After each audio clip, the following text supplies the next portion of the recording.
So it's my honor, privilege, and genuinely I feel blessed, Shalini. The time I connected with you first time, right? And you helped me get into the journey of birding and connection with nature and so many other women. I was at a point in life where I was struggling with myself. That I to be blessed that I got connected to you through. Thank you for making this time and welcome. Thank you for inviting me, and I am also feeling very honored and blessed that I met up with you and other friends who make me comfortable, because that's the most important thing. That makes me comfortable enough to talk, to open up, to say anything, to share whatever I can share.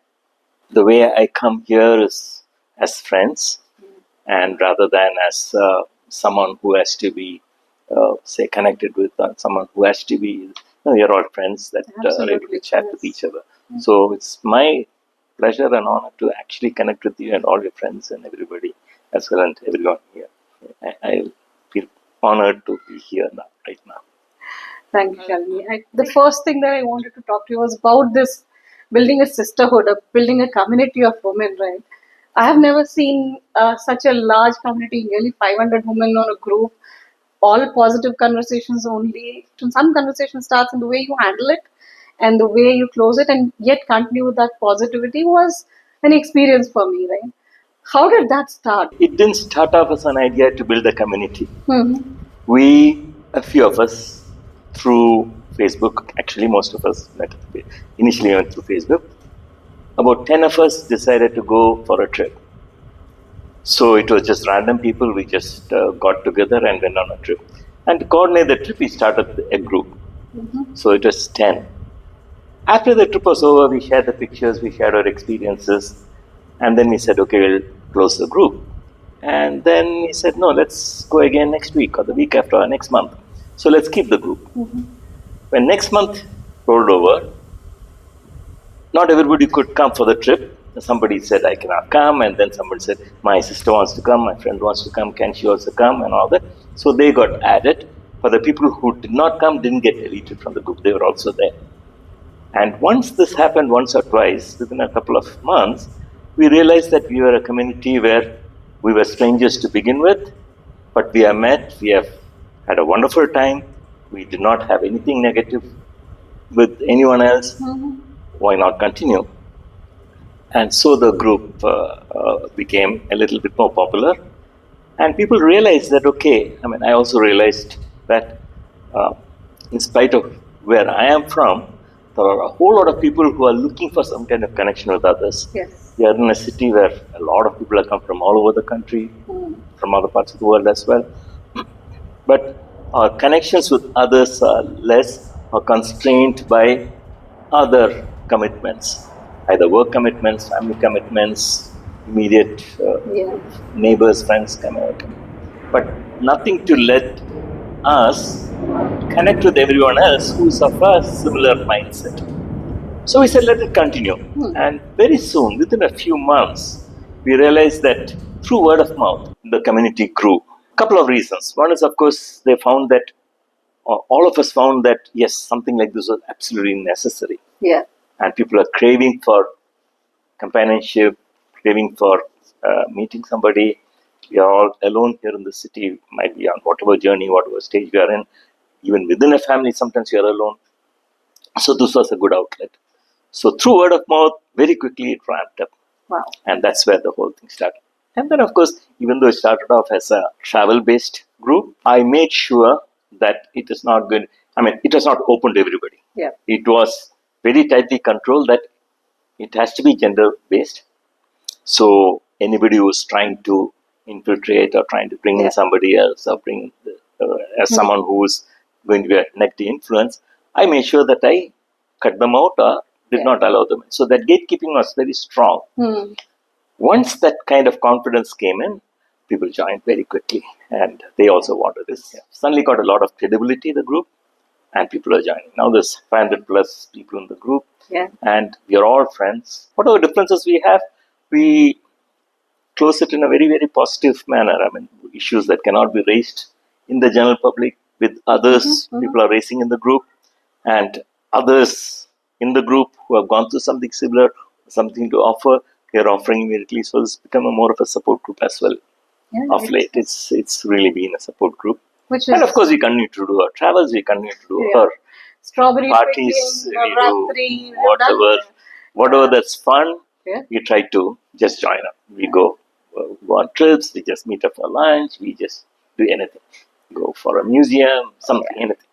Bangalore girls. Yes. So, Amazing it is. I mean, I remember our Garba and a yes. couple of parties and all. I think there's one other thing that you do very regularly, and that's your good morning messages that you send, right? Yeah. A beautiful message every morning lands into my inbox, and I wait for it. And it's so well crafted. It comes with a lot of experience, lot of good language, great language. In fact, I should Thank say, you. it's beautifully written. How did that start, and Okay. what motivates you to continue? So I think that started accidentally. Okay. I probably would have written something to a few friends, maybe 2 or 3 of them, and then they would have commented something, and then I continued sending those a good morning to them or some messages. The way I write, I really have to thank my mother for it. When we were in school, all of us kids had to write essays, précis, poems, something. We had to write. So I sent these messages to a few friends. I mean, initially it was very sporadic. Whenever I feel like I would write, and then they would ask back, why didn't you send a message today? And I said, okay, I didn't. So I'll make sure I'll send it tomorrow. So it was not a one-way journey of me sending on messages to as a preaching to anybody. It wasn't that. It was also a request from the others and something that I write about and what topic I choose. Yeah. Most of the time, choosing the topic is the most difficult thing. Once you get a topic, you can keep writing about that. But choosing the topic typically happens when one of my friends, amongst my friends in the group or even outside, has made some comment or some response or something that might have a message to it. Or someone has lost somebody, okay, then I can talk about grief. Someone has gone to a funeral and the funeral was very positive because that person had a good life. Then I write about that. Someone is going through a bad time. You don't have to tell them what to do, which is not my style. I don't tell anybody what to do. I just wish that this happens to you. I just wish that you have a positive day today. You had a bad time, maybe. I'm not going to talk about that. But today, I wish you. So that's all I'm trying to do. And if that connects with that one person, that's enough for me. So then word got around and I said, no, you're not sending me the message. I said, okay, I'll send it to you. So I sent it to a whole lot of people. So I mean, there are days when I get up and I read the message, this is just what I needed, and it just comes deep from the heart. I feel honored when people say that because if my para or two or has connected with somebody and helped that person for that day, okay, I think my message is fine. Sometimes I'm unable to send it early in the morning. I make the message the previous night. When I get up, I send it, and sometimes I get up late. Sometimes I might be in a situation where there is no network and the message just wouldn't go through. Friends, by afternoon, by the time I get the network, I've got a few dozen messages saying, are you all right? And this thing. So I feel honored that people are concerned that, okay, if I didn't send the message, what is wrong? And so that gives me that motivation that, yes, I must continue to send them. My initial messages didn't have a picture at all. Yes. And then once in a while, I would send a picture. Then when there's no picture, they say, what happened? No picture today. So then that began. But then again, I sent pictures of different situations. It would be just I'm having my lunch. I'm also telling everybody that every average situation is also a positive situation. Go to a grocery store, take a picture, share it with others, and say, look, I found this new kind of vegetable. That is something positive. That is something you can share. It is nothing great. You do it every day. But if we can share it with others, I feel better. And I'm sure everybody feels better. So if I have a hobby, you can also have a hobby. I go bird watching, you can do stamp collecting. It connects, it resonates. Thanks. I mean, glad to hear it. Yeah, more than 2+2, 3 years at least I'm receiving them. You also include that tidbits about what day it is, right? And yes. I never knew that so many days there were. Somebody sent me this. Do you know today is the same? That's interesting. I didn't know that. I googled it. I mean, checked it, and yes, but it's also this day. It's also this day. So okay, fine. Let me just share it with the others. So I'm sure some people don't even read it. But my reason for continuing to send it is share what you have. And if the other person likes it, well and good. If the other person doesn't like it, you haven't lost anything. I'll touch upon the birding bit there because it's a very strong community in Bangalore, Yes. across India as Yes. well, right? Of birders. Yes. And Bangalore's got one of the better birding communities in India. There are more of us, more places we visit. It's a hotspot as well. It's a crossroads of birds moving here and there.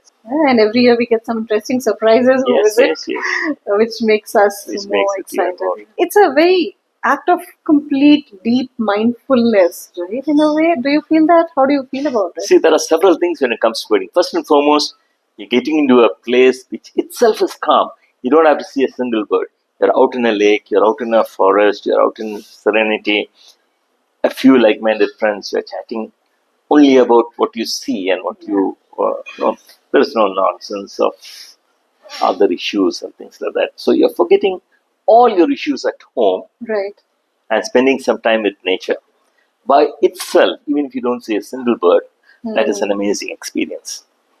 I agree. However, when it comes to birds themselves, it becomes an addiction. You want to see a new bird, you want to see something different. It's an addiction. Okay. And it goes on. And then, of course, sometimes it gets a little too much, but of course, each person his own. Sometimes you look for, okay, this particular bird, we need to find it. This is the habitat. We're going to spend several days looking for that bird. People do that as well, and I've also done it. But at whatever comfort level you want to be immersed in this hobby, you're free to do that, because there is no such thing as, oh, you're not good enough to be like anyone else. Nothing like that. Nothing. Everybody is good. Okay. Everybody who's not a birder is also good, because I don't think there's a single person in the country or in the world who can look at a bird and say, oh, that's an ugly bird. Oh, I don't think anyone can think that. Okay. So everybody loves birds. Interaction with them might be at different levels. So this is just one of the hobbies. I mean, you can have any hobby that you like that is catchy and that is hooked you. Birding is one that is fairly universal. There's not much of an investment. You just need to keep going to that place. Yeah. You don't need fancy equipment. It'd be nice if you have that, but it's not a mandatory thing. Because everybody has two of the best binoculars in the world, which is your eyes. Yes. You can look at anything. True. You can find it. You can identify it. And now with all the help that we have, both on the internet as well as the number of books that you have, encyclopedias, and the help you will get from others as well, all put together, you will definitely be richer every single day. Yes. It gets you out of bed very, very early in the morning, because birds get up early in the morning. You have to see them. You have to be up there at dawn. Anyway, it just takes you away from everything Absolutely. else and gives a smile to your face always.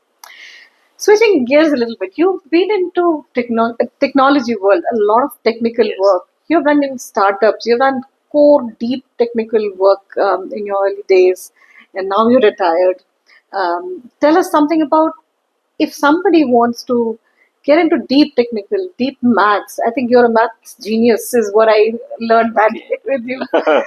My God, it was something extraordinary that I know you've done. What's your advice to youngsters? Because there's a lot to do. The world is getting more, what to say, more AI, app, and all, and the touch with the roots of maths, be it science, technology is getting away. What's your thoughts? First of all, I think you need to do your education probably from the age of 1. And then you get into school, and then in school we have favorite subjects, we have not so favorite subjects, but sometimes we also have subjects that we say it is of no use to us. That is a mindset we need to get out of. Take a sheet of paper, and draw 10 lines, straight lines. Use a particular color. You say blue, use blue, and you draw straight lines. Then you take another pen, say green. Each line has to start from one end of the paper to the other end, in any direction, it doesn't matter. And a second color, you draw curved lines. Right. Maybe in some kind of a squiggly. Again, you start from one edge of the paper to another edge. And then when you look at the paper, you will find that the blue lines and the green lines intersect. At the intersections, draw a circle. Sometimes you draw a big circle, sometimes you draw a small. Draw that. Once you've done the exercise and just look at it, assume that the straight lines are what you have studied in school. Okay. Or in college. Okay, you've studied, you've done all that, you've drawn those lines without knowing what those curved lines are going to be, because I told you that later. Right. Those curved lines are your life experiences. They are going to come at you. Right. You have no idea when you are drawing the straight lines what curved lines are going to cross where. So there is no harm in putting your effort in any one of those straight lines. Make it thicker if you want, make it thinner if you want, but no matter what, none of that is useless. Yes, somewhere down the line it has come useful for you. Okay, you hated history, but you went and saw this beautiful monument and you're hooked. The guide was excellent. Now you want to be a history guide. So don't ever think that any subject that you learned is of no use to you. Then I told you to draw some circles. Some of them are small circles. So those circles at the intersection, yes, you have learned it, and life has shown you. At that X point, yes, is what you know. But if you need it, you expand on the knowledge. Using what you learned and the experience that has come to you, expand on the knowledge. Sometimes it is forced because that is your work. Sometimes it's your interest. It doesn't matter. Sometimes it doesn't interest you at all. You draw a small circle and leave it. Okay. But if they are crossing each other, it is much, much easier for you to draw the bigger circle and learn more about it. So never discount what you have learned. Beautiful. Never predict what is going to happen in life. And when they do intersect at some time, try to make that circle of intersection, your knowledge around that, as big as you can, as big as is required. That will help you in any which way you want. So do not discount anything that has not yet come to you. It could come in any which way. As far as the science subjects and maths are concerned, for me personally, I like them because they are the only subjects where I have a specific answer. And there is no subjectiveness to it. Nobody decides, no, your maths answer is correct, but it's not beautiful enough. No, there's no subjective answer to that. When I finished college, I found out again, I don't want to be very arrogant, but sometimes some of the answers that I write or some of the answers that I come up with are better than what is proposed by my professor or lecturer. It gives you two things. Either it can give you arrogance and say, I know more than that person. It's not that. It teaches me there is more than one way to do things. Valid point. Okay? Yeah. And if there's more than one way to do this, there might be more than one way to do another. Oh, yeah. And when you do it, another situation, when you do it in a different way from what is conventional, you will find that it is a much bigger scope than what you originally thought, okay, this is what it is. So when I used to take interviews for people joining me, I used to simply ask them, they're a technical company, right? So I would say, what do you know by CAT? And then they say it's a computer-aided testing or it's a common aptitude test and these are kind of things. But I wouldn't take anybody or the person who does not say it's an animal. If they don't say it, he doesn't go to the next level of interviews. The reason is you are too focused. Engineering company, engineering this is all I will do. That is not how it is. You have a problem, find what solution it is. What are you going to do? Because I now know that you're not limiting your thinking to just that one thing that is around what your point you're talking about. You should be able to look outside. So when you say think outside the box, that's fine. But how? And my personal interest also was that I was never happy with what is already there. When I started my work and all that, I started with a good company and they were very good. They were high tech. But even there, I was not satisfied with their cutting edge technologies. I would try to go beyond that, which was appreciated by the management for sure. So which is when I decided, okay, look, let me try my own. I mean, I have my ideas, I can do something. And I started on my own. So many of the technologies that I dabbled with were state of the art. I wouldn't even say state of the art. They were basically future technologies, every single one of them. Either in India or even worldwide. Some of the things have never been done anywhere in the world. Eventually helped me a lot because a lot of the technologies that are of everyday use, there is some part that I have played in it. That's something that played. And I feel proud that that's happened. Yeah. Of course, a very, very basic embedded part of the scene. So it's not very visible outside. So it's not like people know about it, but that didn't matter to me at all. It does matter to me. I know that, okay, this is what it is. This particular technology is now prevalent, and this thing, okay, I had a small part to play in it. I know that. The profound way in which you put it across, that learning, accumulating knowledge, not discounting any part of it, expanding where and challenging yourself, right? And there is more opportunity, there's more boundaries Yes. which you can push and try and. So basically, there is information. Information is something that's there, you know it, and you read it, and you find out about it. But information by itself is useless if it is not used correctly. Right. Anything that anyone says, it doesn't matter at what level of authority of the subject, learn to question it. It's okay to question. It is not just okay, it is mandatory to question it. What is this new type of vaccine? How does it work? If I can understand as much of it as possible, and does that make sense? Yes, it makes sense. Does it make sense? No, this is not how I would do it. I would use this kind of a technologies. Try and understand. Try to understand that, okay, as much as possible. Not that experts don't know anything. They have done a lot of work on it. They have done all that. But sometimes the approach might be different from what you think you should do. Use your judgment, use your common sense. Don't accept everything at face value. Don't reject anything at face value as well. So many different identities you carry, Shalini. You're a birder, community builder, networking, technology. How was your personal journey? Was it a struggle? How did you're now retired, right? You have. So I was quite focused. As far as I'm concerned, I knew I was transgender when you're around 11, 12 years old. That's when most people know. Some people know a little earlier, maybe a little later. Okay. But you also know that, okay, society is not going to accept. Okay. So you tend to suppress your inner thoughts and focus on something. And my focus was basically at that time studies. And once the studies were over, work. So focus was there. And since I picked up a job initially, and then pretty soon I went into entrepreneurship. And there the focus is very, very clear. You have technologies, you have ideas, you have future technologies, okay, that you focus on. At the same time, you don't forget your past. You have a private life. Nobody needs to know that. It's a private life. You just have your, you do what you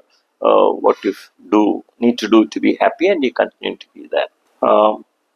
Fortunately, the field that I was in became quite strong in India, partly to do with people like us who were focusing on the future and creating software-based technology, engineering-based technology. So that gave me a bit of a financial freedom as well as physical freedom in terms of where I can go, how I can travel, where to go.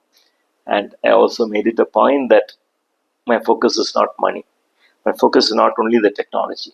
My focus is on knowledge. So wherever I travel, fortunately I've been able to travel to several countries. Lovely. If it's a new place, I take a few days off or a day off or a few hours off from work to see the place, learn about the place, spend some time. Always do that. That helps in many ways. First of all, your burnout rate is much less. Absolutely. You should never be caught in any one particular rut. Got that. Okay. Even if it's very interesting. Because eventually it'll wear you out.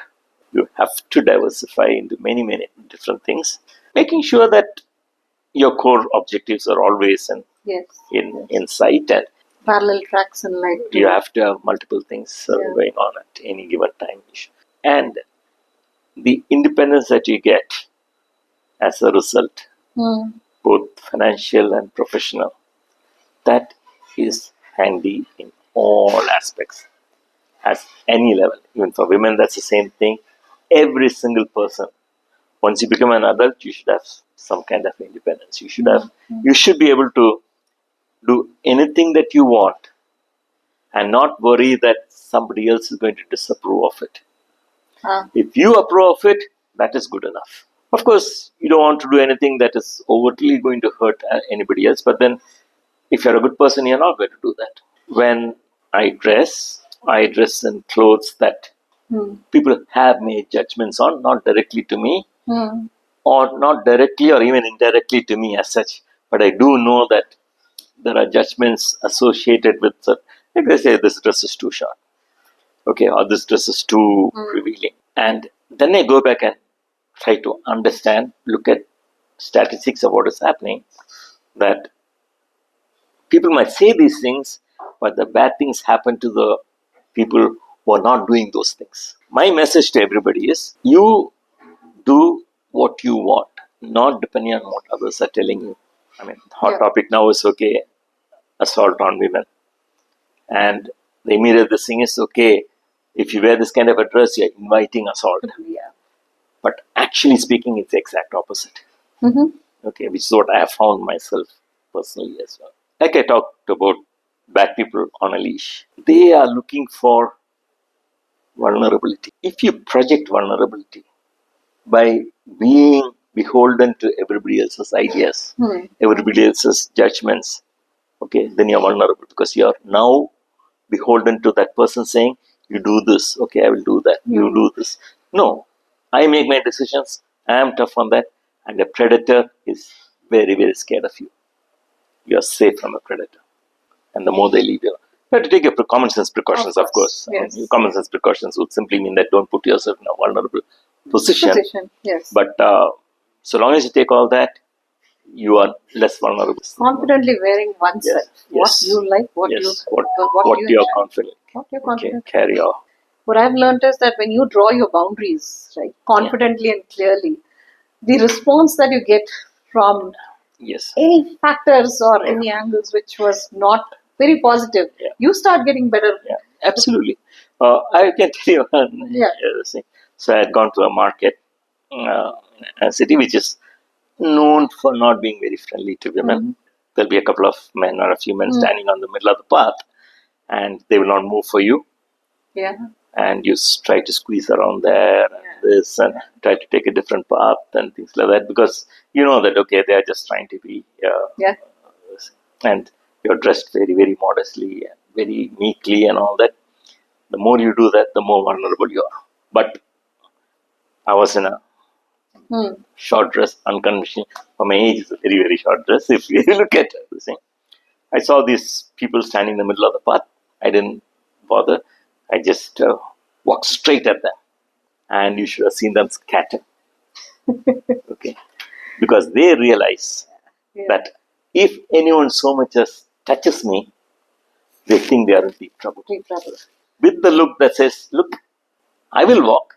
If anybody stops me, anybody touches me on the way, let's see what's going to happen to you. That works almost every single time I've come across. In your transformation journey, were you easily accepted by women?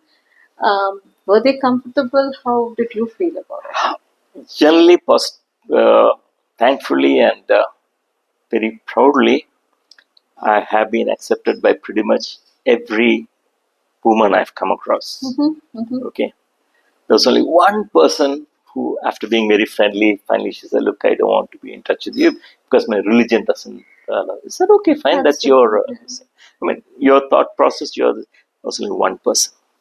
Others may or may not have, they might have moved away, I don't know. What happens behind my back, I just don't care about, so I don't know. As far as men are concerned, many of them themselves feel vulnerable to be in touch with me. So, gender expression is different from sexuality. Right. Okay. But many a time, people are confused. They don't know what it is. Yes. So, some of them feel that being friendly or nice to me reflects on them, which it doesn't. And I'm sure some of them have sort of withdrawn away from me. But in general, in the birding community, there has been not a single person who has had anything other than positive interactions with me. My old students association, old boys association, again, not a single person. Some of them may or may not have, but then we have had differences even before, so it doesn't matter. Some of them we have differences. Normal, right? There may be a few, but generally, if I go into a mixed group, I'm invited or I just go down, talk to them. Generally, after the formal is over, it's always the women who come and speak and are friendly and all that. Men, little less, a lot less. Okay. But there are a few who do who are friendly, and many of them just polite acknowledgement, and that's that. But no matter what, if anybody sees vulnerability in you of any kind, they will take advantage, no matter what. The single biggest vulnerability that you have, of course, your confidence, your personality is one. Financial independence. It helps. Have financial independence, financial strength. Nobody's really going to touch you as such. I mean, I've seen so many women with you, and I've seen everyone comfortable dancing, having good time. So, I think that's been a positive experience. But again, in India, again, having grown up here in our society, I think that awareness, maybe that gender identities can be beyond, and there are so many people with different orientations, different identities, right? And that awareness itself is missing somewhere, right? See, a lot of it comes from ignorance. They don't know what it's all about. I'll be happy to just explain what it could be. And once you don't know that, once you don't know why, you tend to be aggressive against that. But the closest that I can come in explaining it is there are people who are left-handed. Oh, yes. Okay. It's about 10% of the population are left-handed. Okay. Now, at one time, a couple of 100 years ago, not 100, I mean, when I was a kid, my cousin was left-handed. Okay. I mean, there are others as well. So he was my same age. So the teachers, everybody would force him to write with his right hand. Oh my God. Okay. He would start off with his left hand, he would get knocks on his fingers and trying to force him to be a right-hander. He was a good cricket player. The coach would force him to bowl with his right hand, not his left hand, which he's useless at. So he left that. Now we know that it is not a choice. Not a choice. It is not a choice. Yeah. That is how a person is wired. That's how it is. He's a left-hander. And we can always say, okay, being a left-hander, he's taking too much of advantage. Why? Because when he bowls, the right-handed batsman is not able to play him. So he must be excluded. We don't do that anymore. Okay. So essentially, based on a difference that we don't understand, okay, when we make the rules, okay, we are dead wrong. Okay. Yes. Overall, society is poorer for it. Yeah. Okay. And the pushback is just going to be confrontational rather than cooperative. Yeah, absolutely. So I would say it's the same thing. Okay. Being a transgender person is not a choice. I don't want to say that a transgender person wishes that he or she wasn't. I don't want to say that because that's no longer the case. Because that would mean that I'm unhappy with what I am now. Yeah. I wish I was something else. No, I'm happy with what I am. Okay. And like a left-hander, okay, who's good at sports because he knows how to bowl to a left-hander, so he's a better player for it. So pretty much every sport that you take, left-handers are represented in a higher percentage than their overall population. Tennis players, more left-handers get to the top. Cricket players, more than one person. Yeah. In a team, if it is 10%, only one person should be a left-hander. Typically, you see 2-3 people are left-handers. Okay, so they are overachieving. Not because they are super geniuses, because now they are able to see both left and right. Similarly, I'm very happy that I can see both male and female, okay, and trans. It's a richer experience for you. It is huge because when I tell a group of women, don't tolerate this from a man, and they say, no, it's all right, it's only a joke. Wait, I knew how they think because that's what we used to do. We know exactly what it is. So don't accept that. This comes from this aspect of patriarchy or this aspect of discrimination. Don't accept that. It is not a joke. Okay, this is a joke. You know. So I am able to shift in perspective, change the perspective. I am able to tell that. Same way, I can tell women also, like this is not how we should behave because this is how it hurts men. So don't think like this. This is not how So I'm able to get different perspectives. Oh my God. Okay, so Yeah. I can, and I do, and sometimes it's not accepted because they think, okay, what do you think of yourself? You know everything. I said, no, it's not that. I've seen it. We have done it. I've seen this. I've done this. Okay, So I can do dual both. perspective that It you're is. able It to is.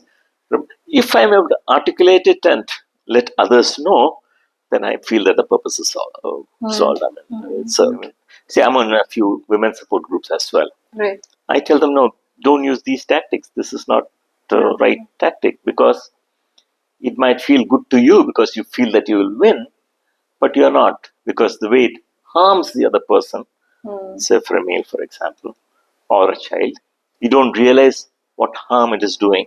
Okay. I realize because I've been through it. I know.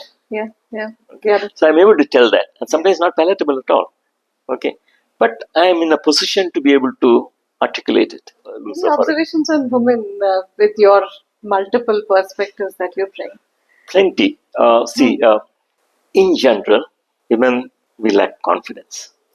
Right. Okay, uh, because from the time you are small, we are told, no, don't do this because your brothers won't accept, your father won't accept, your uncles won't accept.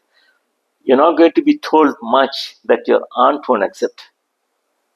Your uncles are going to not accept. So, generally, they're telling women that the men in the family or outside will not accept that. Okay. So we have in birding, for example, we have these mixed gender groups. We go, we say, which is fun.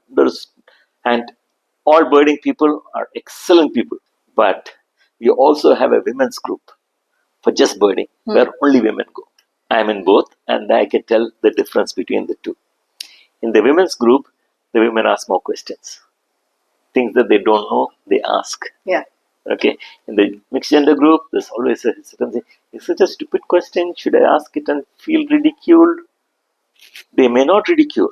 It doesn't matter, but you don't ask those questions. So you're saying that in mixed groups, women are more silent? Yes, more silent, more suppressed. Double check themselves? Yes. Whereas and when they're only women, they will ask more questions. They'll ask more questions, more open. They would give a suggestion that sounds stupid. Okay, so everybody in the patriarchal space around you has an opinion on what you are doing. So, and then you tend to be a little silent or little cowed down because of that. That's a conditioning over the years. There's conditioning right? over the years and over generations, I guess. Generations. Over generations. So there is no such thing as the boy can do something and the girl can't. There's no such thing as that. It is the same. The boy can't do it, the girl also can't do it. The girl can't do it, the boy also can't do it. That's the what I hear you say is that you've been blessed. You were able to get into work, technology, and that gave you some amount of confidence, power to be yourself and come out. And I know you've been part of groups trying to support, help others who are struggling. Not everyone is blessed or lucky to be at the right place, right time, to be able to be financially independent, to be able to be oneself, right? But I still feel there's a lot of gap even in awareness, right? So if women like us who generally, I mean, my personal journey, I was scared of transgender till I had my two daughters, and because I never understood. The day I understood, it was a huge eye opener for me, right? But then, what's your advice? What's your suggestion? How do we support people? The average transgender person that you would come across with, unfortunately, has had a negative interaction with their own family. And they are either been estranged from the family and they have gone away or something like that at a fairly young age, typically before graduation, before even high school. So they don't have enough education. That's a typical situation for most transgender people that you come across. So if at all you have to do anything, see if you can do anything about their education. Okay, if possible. Support education. Either it could be basic academic education, it could be vocational education, it could be anything that allows them to eventually become independent on their own. Okay. Taking someone who doesn't have the qualification and putting them in a job that requires higher qualification is not practical. Putting them or leaving them in the level that they already are is also demeaning because typically they won't have even finished 10th grade. First thing, of course, is to understand that, okay, it is not their choice. Okay, that is who they are. Okay, they did not choose that kind of a lifestyle. Because just think about it. Would anybody from any family choose a lifestyle where they are abused, thrown on the streets, given Never. nothing, and you have to struggle for the rest of your life? It is who they are. Okay. So once you understand that that is who they are, you don't have to fear that they are going to convert people to their lifestyle, because it's not a choice for anybody. It's not a choice to anybody. Yes. And typically they don't or they cannot do that. To be afraid of them is coming a bit out of ignorance of what it's all about. Go back to my left-handedness. Absolutely. Okay. Once you understand that being left-handed is not a choice, it's you accept that, or you celebrate that. Okay. So there are several ways you can accept and celebrate those a differences. person's capabilities there. Yes. If you make use of that, if you celebrate that, then society is the richer for it. Okay. So I'm going to stereotypes now. Let's say women have better eye for color, for fashion, for tailoring, for those kinds of things. But yes, they cannot really spend 8 hours in the tailoring shop learning something or doing something, or 16 hours because the festival season is coming up, wedding season is coming up, you have to put that. We don't have that, either the physical capability or the family support. You don't have that. Okay, I'm being stereotypical, but just to try and give an example. Okay, but assume that the transgender person will have that feminine look at the fashion industry, the way of looking at, say, the beauty of the fashion industry or a clothing or something like that. But the stamina and the capacity to work 16 hours simply because there's a wedding coming up and you have to put in that effort to get it done is possible, and we have done it as well. What we are doing is we are celebrating the capacity of being both. Take advantage, take positive outcomes out of the possibilities. So police do speak to transgenders, unlike a few years ago where very antagonistic. They do speak to them about the vulnerabilities of women on the streets. They try to understand. And they know this is what we go through, so this is what you have to do that. Oh, wow. Okay. A woman probably is not going to express that at all because already afraid, already, say, a victim, and they have to ask permission from their family if they have to speak to somebody like that. Society is richer for getting the expertise, a unique perspective, or a different perspective, or a multi-perspective. Different. That's a good way, very positive way of thinking and in getting the awareness. I know the corporates are doing their bit, and I think that's helping at least to some extent. But I think the awareness has to increase more and more, that identities can be very different. And not if as a society we do not have anything negative towards transgender, adults will not have it towards transgender children as well. Okay, so that's why we need to start. That's where education is important. I have a feeling that's changing now, but I don't believe so. And I have an example of one person who's a priest. Okay. He's transgender, but he's not ready to come out. He's not ready to be open about it. So he did go to the transgender community and say, look, I want to join you people. So the first thing they said was, look, you currently have a life. You come and join us, and life is hell for you. Okay, we suffer, we struggle. You will be going through the same struggle. Yes, you will be in a position of, say, happiness maybe, being yourself. But you will struggle because right now you will be condemned very, very badly by the church. You'll be thrown out, you'll be the same. That's all this time. So don't join us.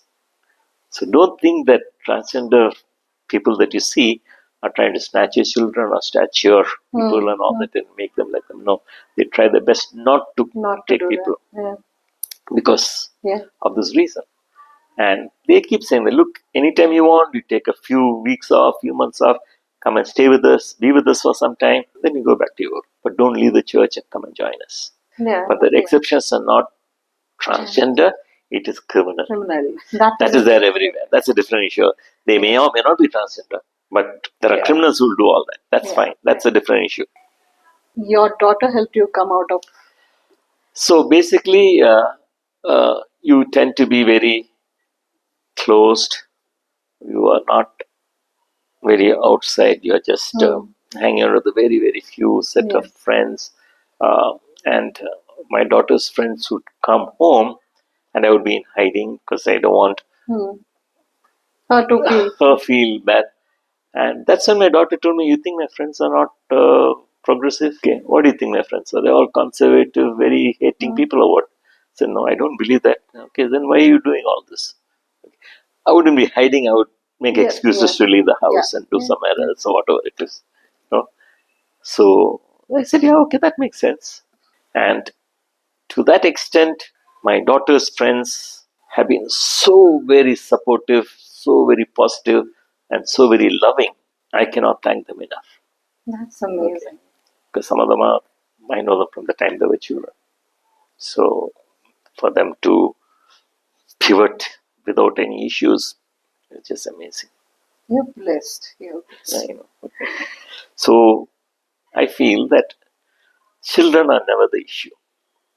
What we put on the children, the prejudice we put on the children is what they reflect. They themselves don't have any prejudice. They don't even see color. They don't see anything. Of a small boy in the West, okay, is a white boy, whose very good friend was a black boy. He's telling his mom, "I want to go and get a haircut like Jason."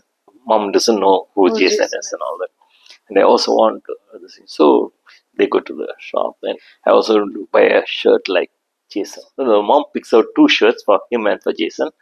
Okay, because this boy wants to trick his teacher into mistaking the 2 of them. 2 of them, oh. Because they've got the same haircut and they wear the same shirt.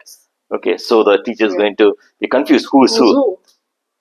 The thing is, one is a black boy and the other is a white boy. The children never saw it.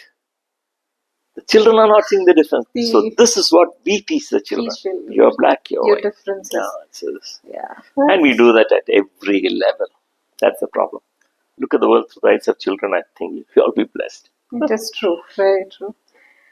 I mean, you've lived so many decades across different generations. Okay. Have you evolved? How do you feel you evolved?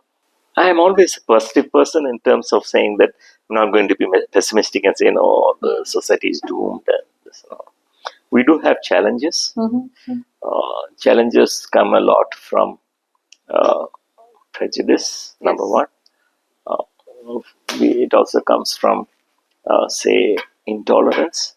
Okay, we don't tolerate somebody else's point of view. It could be any subject. It could be religion. It could be politics. It could be race. It could be color. I don't know. It could be anything. It could be language. Okay, we are seeing that everywhere. But I do feel that there is sufficient good people around that can overcome it. It is just that the few people who are negative are very loud. When the backlash against them succeeds, they become silent. So I think that's where we need to look out for. That's from the society's perspective. A lot of other small things, of course, makes a little difference. For example, climate change and those kinds of things. But the children, school children, are more aware of it than the adults are. And they're more concerned about it than the adults are. They are the leaders when it comes to ensuring that you don't throw garbage or cleaning up the place. They take the lead. And we will overcome challenges because humanity has always done that. We need to look ahead. Less selfish, little more community-oriented thought process. Saving the earth is not actually doing a altruistic job. Saving the earth is selfish for us because if we don't save the earth, we are going to perish. We worry a little bit too much about what people think and what our response should be. But when you're 20 years old, you don't really care what people think of you. You do what you want. But when you're 40, you start thinking. At that age, you're thinking what people think of you, how you should behave, and all that based on what people think of you. When you're 60, you realize nobody's been thinking of you all along. So you could have done really what you want. Yeah, you can just be. So be who you are All at through your life. any stage in your life. Three working women started this Chronicles just because we thought there are so many stories around here which others can learn from, get inspired from, and your story from the time I've known you is such a strong emotional strength and community strength that you brought, which was eye opening for me. So I feel blessed again to be talking to you. To hear this makes me emotional at certain levels, and I'm learning. I continue to learn, and I continue to do what small differences that we can bring. But thank you again, Shalini. Thank you so much for opening up and sharing your journey with us. It's been a pleasure. Thanks for inviting me. Thanks for the warm atmosphere that I have here and being able to talk. And I feel that whatever I've said, if it helps one person, I'm happy. That's enough. Yep, we will try our best to. Thank you. Thank you.